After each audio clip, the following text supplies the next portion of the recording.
അപ്പോൾ അദ്ദേഹം കൂടുതലും റിട്ടയർഡ് ഗാങ്സ്റ്റേഴ്സും അങ്ങനെയുള്ള കുറച്ച് ക്യാരക്ടേഴ്സിനെ ഒരുപാട് റിപ്പീറ്റ് ചെയ്യുന്ന ഒരാളാണ് അലിയാനീസൻ.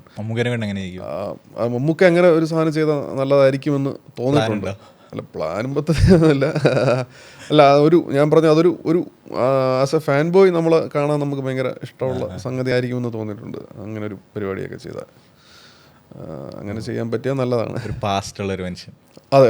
ഇപ്പോൾ എനിക്കൊന്ന് പണ്ട് ക്ലിന്റ് ഈസ്റ്റ്വുഡിൻ്റെ ഒക്കെ ഒരുപാട് സിനിമകൾ തൊട്ടേ ആവർത്തിച്ച് വരുന്നൊരു ടെംപ്ലേറ്റ് ആണ്. പക്ഷെ എപ്പോഴും ലോകേഷിന്റെ സ്ഥിരസാണ് അതല്ലേ, ലോകേഷ് കനകരാജിന്റെ സിനിമകളിൽ. അതെ. അത് സ്ഥിരം റിപ്പീറ്റ് ചെയ്ത് ഒരുപാട് വന്ന് നമ്മളിപ്പോൾ ഭാഷ എന്ന് പറയുന്ന പോലത്തെ ഒരു സംഗതിയാണ്. ബട്ട് ഈ പറഞ്ഞ ലോകേഷിന്റെ സിനിമകളൊക്കെ അത് കാണുമ്പോഴും അതിനകത്തൊരു ഫ്രഷ്നെസ് കാണാറുണ്ട്. അതെനിക്ക് തോന്നുന്നു ആ ഒരു ഫിലിം മേക്കറുടെ ഒരു സ്കില്ല് തന്നെയാണെന്ന് തോന്നുന്നു. ഒരു ടെംപ്ലേറ്റ് ആണെന്ന് നമുക്ക് വേണമെങ്കിൽ പറയാമെങ്കിലും, പക്ഷെ സിനിമ കാണുമ്പോൾ നമുക്ക് അങ്ങനെ തോന്നാറില്ല. അതിനകത്തൊരു കൈൻഡ് ഓഫ് ഒരു പുതിയ അനുഭവം സൃഷ്ടിക്കാൻ അവർക്ക് സാധിക്കുന്നുണ്ട്. അങ്ങനെ ഒരു പുതിയൊരു നെറേറ്റീവ് സ്ട്രക്ചർ എന്തെങ്കിലും ഒരു സാധനം അതിനകത്ത് വരുമ്പോഴാണ് അതൊരു പുതിയ സിനിമയായിട്ട് വരുന്നത് തോന്നുന്നു. ഞാൻ പറഞ്ഞ ടെംപ്ലേറ്റിനുള്ളിൽ നിന്ന് പറഞ്ഞതാണ്. അങ്ങനെ മമ്മൂക്ക അതുപോലെ വന്നാൽ അതൊരു രസമുള്ള അനുഭവമാകാൻ സാധ്യതയുണ്ടെന്ന് തോന്നുന്നുണ്ട്.